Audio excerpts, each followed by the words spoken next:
안녕하세요. 저는 올해 70살을 바라보고 있는 할아버지입니다. 저는 제 평생의 동반자인 할머니와 둘이서 살고 있는데 이 할멈이 요즘 치매기가 있어서 저를 알아보지 못해요. 그래도 이 할멈 옆에는 저밖에 없으니 간호하면서 살아가고 있답니다. 제가 오늘 사연을 쓴 이유는 얼마 전 저에게 아주 충격적인 일이 일어나서인데요. 지금 생각해도 꿈을 꾸는 것만 같습니다. 로또에 당첨된다면 이런 기분일까요? 저는 어렸을 적부터 가난한 집에서 자라서 그런지 한 번도 돈이 많았던 적이 없어요. 아내의 집안도 저와 비슷해서 저희는 평범한 결혼을 했답니다. 결혼하기 전에 아내 집안에서 저희 집이 너무 가난하니까 결혼은 절대 안 된다고 하면서 반대했는데 저는 아내가 너무 좋았기에 절대 고생시키지 않겠다고 약속을 하고 결혼을 한 거예요. 그런데 할아버지 할머니가 되어서도 그 약속을 못 지키고 있네요. 우리 아내 얼굴만 봐도 남편 잘못 만나서 이렇게 고생하는 게 너무 미안합니다. 아내와 저 사이에는 딸이랑 아들 이렇게 2명이 있어요. 경제적으로 가난하다 보니 아이들에게 어렸을 적부터 많은 것을 경험시켜주지 못하고 예쁜 옷 한 번 사입히지 못한 것이 아직까지 한으로 남아 있습니다. 그래도 부족한 부모 밑에서 자란 것 치고는 자식들은 다 좋은 회사에 취업했고 좋은 남편, 아내 만나서 손주까지 예쁘게 낳아서 잘 컸습니다. 저와 아내는 항상 저희 딸아들에게 고마워해요. 그리고 저는 몇 년 전까지 아파트 경비원 일을 하다가 나이도 너무 많고 이제 불러주는 곳도 없어서 길거리에서 폐지를 줍는 일을 하고 있어요. 다들 길거리에 낡은 리어카를 끌고 폐지 줍는 할머니, 할아버지 많이 보시죠? 그중 한 명이 바로 접니다. 아내는 거동도 불편하고 자주 깜빡깜빡해서 낮에는 집에만 있고 제가 오후까지 폐지 줍는 일이 다 끝나면 저녁에는 오로지 아내와 저만의 시간을 가져요. 아직 아내는 치매 초기라 저를 가끔 깜빡거리면서 누구냐고 물어보는데 처음에는 너무 무서웠고 눈물이 났지만 지금은 이 사람 옆에서 간호해 줄 사람이 나밖에 없다는 것을 아니까 최선을 다해서 옆에 남아 있으려고 해요. 자식들은 이제 자기 가정 챙기느라 바쁜지 자주 찾아오지 않습니다. 명절에도 잠깐 한두 시간 있다가 가고요. 많이 서운하긴 하지만 한창 바쁠 나이니까 그러려니 하고 이해하려고 합니다. 그리고 저와 아내는 반지하에서 사는데 곰팡이가 가득한 곳에서 사니까 건강이 나빠지는 것을 느껴요. 그래서 아내의 병이 더 나빠지기 전에 자식들이 보내주는 용돈 아껴 쓰고 폐지 많이 주어서 얼른 이곳을 나가는 것이 제 목표입니다. 그런데 폐지를 줍는 것은 너무 힘들고 쉬운 일이 아닌데요. 늘 사람들의 핀잔을 받으면서 살아야 하고 아무래도 리어카의 무게가 엄청나다 보니 항상 조심해야 합니다. 요즘 안 그래도 경기가 안 좋다 보니 제 또래 할아버지 할머니들은 거의 다 폐지를 주우면서 용돈벌이를 하는데 이게 또 경쟁이 생겨서 남들 다 나가는 시간에 폐지를 주우면 많이 못 주어요. 그래서 남들보다 1시간이나 2시간 정도는 더 일찍 나가야 폐지를 조금이라도 더 주울 수 있죠. 그래야 겨우 몇천 원 벌 수 있습니다. 요즘 세상에 몇천 원으로 뭘 할 수 있냐고 생각하겠지만 저 같은 사람에게 몇천 원은 굉장히 큰 돈입니다. 언제까지 자식들이 용돈을 줄지 모르니까 벌 수 있을 때 꼬박꼬박 모아야 하거든요. 그래서 열심히 폐지를 두으려고 하고 있습니다. 폐지를 줍는 일이 다들 쉬울 거라고 생각하지만 생각보다 너무 어렵고 힘들어요. 우선 비가 오는 날에는 비를 맞으면서 종이를 줍거나 비가 너무 많이 오면 아예 종이를 줍지 못합니다. 리어카 무게도 더 많이 나가고 종이도 다 젖어서 잘 찢어지거든요. 평소에도 종이를 가득 실으면 리어카 무게가 너무 많이 나갑니다. 저번에는 폐지를 쌓아서 가다가 앞이 보이지 않아서 실수로 전봇대에 부딪혔는데 리어카에 있던 종이들이 조금씩 떨어지니 길거리에 지나가는 사람들이 다들 저를 보고 화를 내더라고요. 그래도 그것까지는 이해를 했습니다. 제가 종이를 떨어뜨려서 그분들의 통행을 방해했으니까요. 그런데 제가 한 가게 앞에서 종이를 줍고 있었는데 그 가게 주인이 저에게 달려와서 할아버지, 여기서 이러면 안 돼요. 지금 할아버지 때문에 저희 가게 간판 다 가리잖아요. 얼른 가요. 저희 가게 장사 안 되면 할아버지가 책임지실 거예요? 라는 말을 하더라고요. 제가 그 젊은이를 상대할 수 없었기에 죄송합니다 하고 얼른 종이를 줍고 도망치듯 자리를 떴어요. 그렇게 핀잔을 들은 적이 한두 번이 아닙니다. 처음에는 기분도 나쁘고 속상했지만 계속해서 욕설을 듣고 핀잔을 들으면 적응이 되더라고요. 그리고 폐지를 주우면서 생을 마감할 뻔한 적이 한두 번이 아닙니다. 리어카는 크고 무거워서 인도로 다니면 사람들한테 방해가 되니 어쩔 수 없이 도로 외곽으로 걸어야 합니다. 저도 그렇게 100km가 넘는 리어카를 끌고 도로를 걷고 있으면 사고가 날 것 같아서 너무 무서워요. 운전자들도 저한테 욕을 하면서 가끔씩은 침을 뱉고 가기도 합니다. 저도 이 일을 그만하고 평범한 일자리를 구하고 싶지만 이 노인네를 원하는 직장은 아무데도 없더라고요. 그리고 아픈 아내가 집에서 기다리고 있는데 제가 혼자서 생을 마감해버리면 저희 아내는 혼자서 어떻게 삽니까?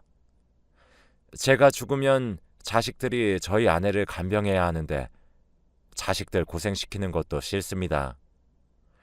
그래도 힘들게 폐지를 줍고 집으로 돌아가면 아내가 기다리고 있으니까 그걸로도 행복합니다. 저는 폐지를 줍다가 배가 고파서 집에서 싸온 주먹밥과 물을 마시고 있었어요. 한 낡은 건물 1층 계단에 앉아서 먹고 있었는데 옆에 한 남자가 자고 있더라고요. 아마도 노숙자인 것 같았습니다. 자고 있는 것 같아서 조용히 먹고 가려고 했는데 갑자기 꼬르륵 소리가 나는 거 있죠? 제 배는 아니었고 분명 그 노숙자의 배였습니다. 배고파하는 것 같아서 남은 주먹밥이라도 주자 싶어 그 사람에게 주먹밥을 건넸죠. 그 사람은 배가 고파 잠을 못 자고 있었는지 바로 일어나서 감사합니다 하고는 밥을 흡입하더라고요. 그 사람의 얼굴은 너무 젊어 보였고 잘생겼었습니다. 젊고 잘생긴 청년이 왜 길거리에서 이렇게 자고 있는지 궁금했지만 그래도 물어보지 않는 게 예의라고 생각해서 조심히 자리를 뜨려고 했죠. 그런데 그 청년은 할아버지, 어디 가세요? 라고 물어보더라고요. 나 일하러 가야지 하며 리어카 앞에 섰더니 청년이 같이 가요 하고는 옆에 섰습니다. 여기서 이러지 말고 집에 가거라, 젊은 청년이. 저 집 없어요. 노숙자 청년은 옷도 거지꼴이었고 머리도 수북하게 자라 있었고 몸도 너무 말랐더라고요. 아마 노숙자 생활을 오래 한 청년 같았고 집을 나왔는지 가방을 메고 있었습니다. 할아버지, 제가 할게요. 청년은 제 리어카를 대신 밀어주겠다며 손잡이를 잡았고 저는 말릴 틈도 없이 리어카를 잡고 움직이더라고요. 동네 곳곳을 청년과 함께 돌면서 폐지를 주었고 확실히 젊은 사람이 리어카를 끄니까 더 빨리 돌게 되고 다른 동네까지 돌았습니다. 저희는 그동안 아주 많은 이야기를 나누었어요. 그 청년은 집이 너무 싫어서 집을 나왔고 노숙 생활이 재밌어서 하고 있다고 하더라고요. 저는 그 청년이 너무 철이 없어 보였고 집에서 걱정할 부모님이 생각났습니다. 저는 그날 고물상에 가서 폐지를 주고 그날 받은 돈을 전부 그 청년에게 주면서 자네, 이거 들고 집으로 가.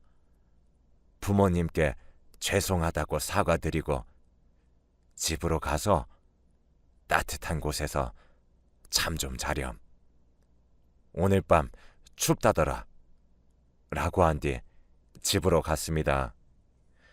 그날은 한겨울이라 너무 추운 날씨였고 분명 이 날씨에서 밖에서 잔다면 입 돌아갈 것이 분명했기에 집으로 돌아가라고 했지요. 그날 집으로 돌아가서 오늘 있었던 이야기를 아내에게 총 5번을 했습니다. 아내는 치매니까 5번 다 똑같은 말투로 조심스럽게 말을 하면 신기하게도 아내는 다 처음 들은 것처럼 반응을 해주었죠. 그런데 갑자기 아내가 당신 누구야? 라고 하는 겁니다. 원래라면 제가 누군지 물어보고 제가 남편이라고 하면 바로 알아듣는데 그날따라 아내가 못 알아들었어요. 나 남편 없어. 집으로 보내줘요. 네? 라고 하며 울더니 저에게 싹싹 빌더라고요.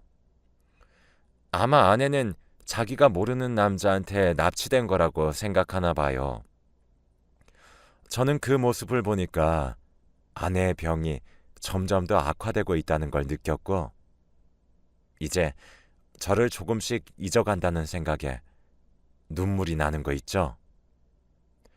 저는 그런 아내를 안아주면서 할멈, 왜 계속 나를 잊어가는 것이요? 난 평생 우리 할멈과 살고 싶은데 왜 내 속을 이렇게 썩이는 것이요? 라고 하며 저도 울어버렸습니다. 아내는 울다 지쳤는지 바로 잠에 들었고 잘 때는 또 얼마나 천사 같은지 몰라요. 고온히 자고 있는 아내의 얼굴을 보는데 갑자기 기침을 하기 시작했습니다. 겨울이라서 감기가 걸린 건가 싶었는데 기침은 멈추지 않았고 갑자기 입안에서 피맛이 나더라고요. 입을 가리고 기침을 했는데 손에 피가 묻어 나왔습니다. 이제 저도 갈 날이 얼마 남지 않았나 봅니다.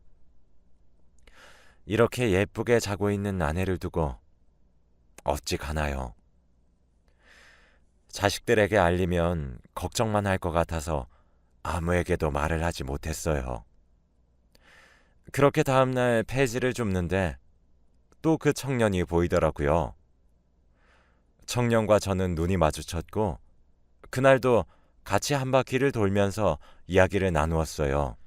저는 점심으로 싸온 밥과 요구르트를 주면서 많은 이야기를 했습니다. 자네 혹시 집에 들어가지 않는 이유가 부모 때문인가?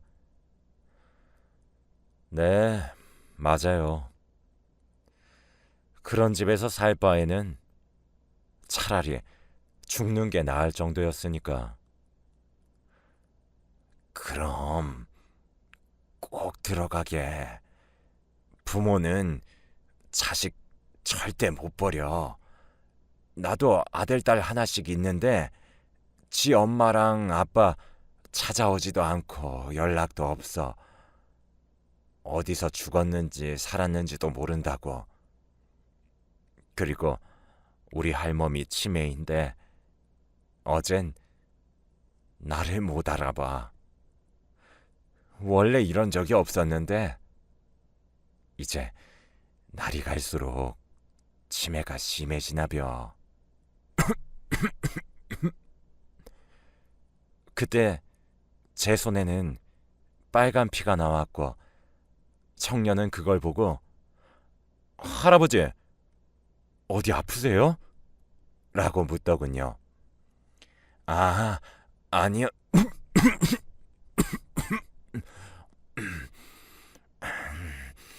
나도 이제 나이가 있고 곰팡이 핀 곳에서 사니까 건강이 너무 안 좋아지더라고. 그러니까 자네도 부모 떠나 있지 말고 꼭 다시 찾아가. 나처럼 이렇게 아플지 어떻게 알아? 할아버지, 지금이라도 당장 자식들한테 말하세요. 이렇게 아프신데 당장 치료 받으시라고요. 이 할비가 다 늙어서 치료받는다고 무슨 소용이 있다고. 그냥 나는 우리 할멈보다 늦게 죽는 거 그거 딱 하나 바란다. 우리 할멈 나 없이 아무것도 못하는 아기여, 아기. 할아버지, 그래도 이건 내가 불쌍하면 자네도 집으로 돌아가서 부모님한테 죄송하다고 사과드리게. 청년의 눈에는 눈물이 맺힌 게 보였고 저는 못 본 척하고 다시 폐지를 주우러 갔습니다. 확실히 그 청년이랑 다니니까 늘 저한테 못된 말을 하고 침뱉던 사람들이 다들 찍소리도 못하는 거 있죠. 다들 화를 내면 청년이 나서서 대신 화내주니까 고마웠습니다. 그리고 리어카도 항상 끌어주면서 저를 도와주니까 편했죠. 돈을 받으면 항상 저는 그 돈을 청년에게 쥐어주고는 오늘 날이 많이 춥디야. 근처 사우나 가서 자. 길거리에서 자면 입 돌아가.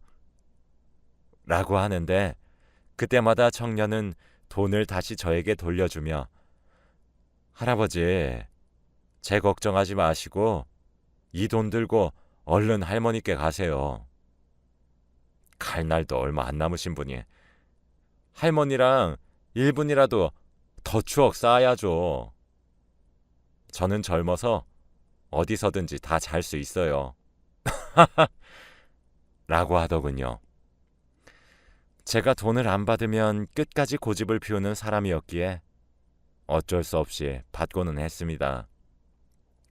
그렇게 몇 주 동안 청년이랑 같이 다녔는데 가끔씩 청년이 늘 있던 자리에 없을 때가 있었어요. 저는 혹시나 무슨 일이라도 생긴 건가 싶어서 안 오는 날에는 걱정을 하긴 했지만 무소식이 희소식이라고 다시 집으로 돌아갔나 보다 생각하려고 했죠. 그런데 청년은 적어도 이틀 안에는 꼭 모습을 보였습니다. 어디서 뭘 했는지 묻지 않았고 청년도 저에게 어디 갔다 왔는지 말해주지 않았죠. 저희는 그렇게 가까운 것 같으면서 먼 사이가 되었습니다. 지금 생각해보면 그때 서로 이름도 나이도 몰랐어요. 늘 저는 청년, 청년 거리면서 말을 했고, 청년도 할아버지, 할아버지 거렸거든요. 그리고 어느 날이었습니다. 그날도 똑같이 청년과 폐지를 줍고 있었는데, 갑자기 화장실이 가고 싶다고 하더라고요. 저는 그럼 여기서 기다리겠다고 말을 한 뒤 청년이 들고 있던 가방을 들어주고 있었어요. 그런데 한 30분이 지나도 오지 않는 겁니다. 저는 이러다가 폐지가 다 다른 사람에게 뺏길 것 같아서 청년의 가방을 메고 폐지를 주우러 다녔죠. 어차피 청년도 저와 같이 매일 다니니까 길을 다 알고 찾아올 줄 알았는데 청년은 해가 질 때까지 나타나지 않았고 저는 그 무거운 가방을 메고 집으로 돌아와야 했습니다. 처음에는 뭐 바쁜 일이 있나 보다 하고 가방을 내일 줘야겠다 싶어 아침마다 그 가방을 메고 다녔어요. 그런데 이틀 안에는 무조건 나타나던 청년이 이번에는 일주일 동안 나타나지 않더라고요. 가방에는 뭐가 들었는지 너무 무거웠는데 나타나지 않으니까 고민이 되었습니다.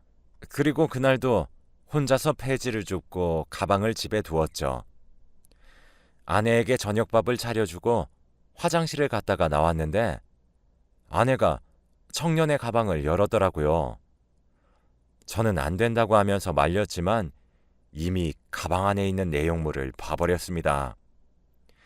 가방 안에는 엄청나게 많은 현금 다발과 금괴가 가득했어요. 그리고 거기에는 편지가 있더라고요. 할아버지, 이 돈으로 할머니 치매 치료하시고 할아버지도 그 기침 치료 좀 하세요. 이 돈 훔친 거 아니고 제 거니까 안심하고 쓰셔도 됩니다. 이제 저 할아버지 폐지 줍는 거 못 도우니까 폐지 줍는 일 그만하시고 이 돈으로 평생 사세요. 자식들한테는 절대 말하지 말고 꼭 할머니 할아버지한테만 쓰세요.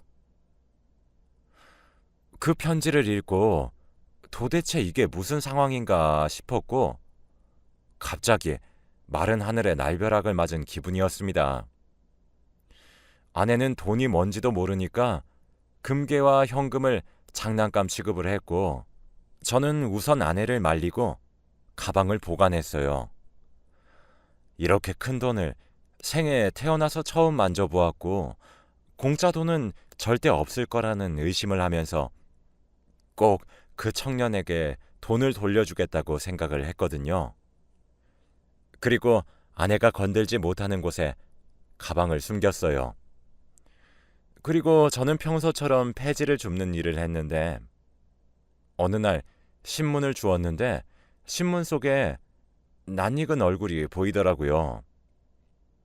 자세히 보니 그 청년과 닮았었습니다.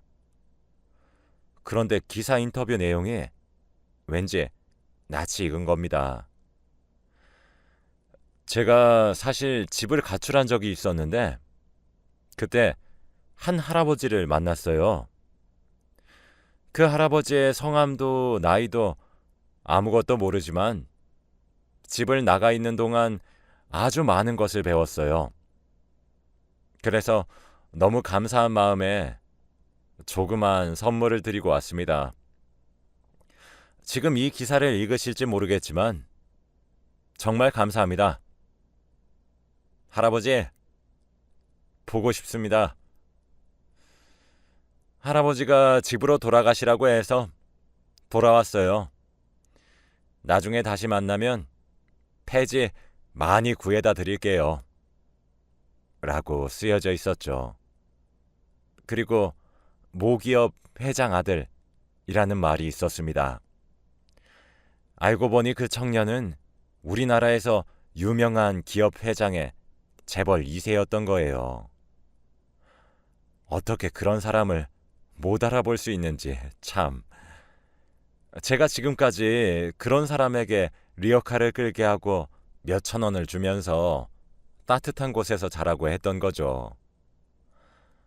그때 저는 세상에 정말 신기한 일이 많구나 싶었고 그 폐지 줍는 일을 당장 그만둔 뒤 청년이 준 돈으로 아내와 같이 병원 치료를 받기 시작했어요. 아내도 약을 먹으면서 치료를 받고 예전보다 많이 나아졌고 저도 치료를 통해서 건강해졌습니다. 그리고 곰팡이로 가득했던 반지하에서 이사를 가서 작은 원룸에서 아내와 둘이 살아요. 저에게 그렇게 돈다발을 선물해준 사람의 말을 듣고 자식들에게는 비밀로 했습니다. 폐지 줍는 일을 그만두고 하루가 너무 심심해서 아내와 같이 동네 산책 겸 쓰레기 줍는 봉사활동을 하고 있어요. 아내와 같이 걸으니까 기분이 좋습니다. 가끔 기사로 청년이 어떻게 살고 있는지 보고 있어요. 얼마 전에는 좋은 여자 만나서 결혼을 했다더라고요. 꼭 나중에 한 번 더 만날 수 있었으면 좋겠습니다.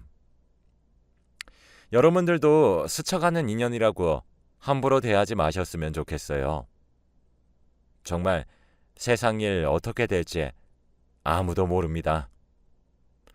제 이야기는 여기까지예요. 들어주셔서 감사합니다.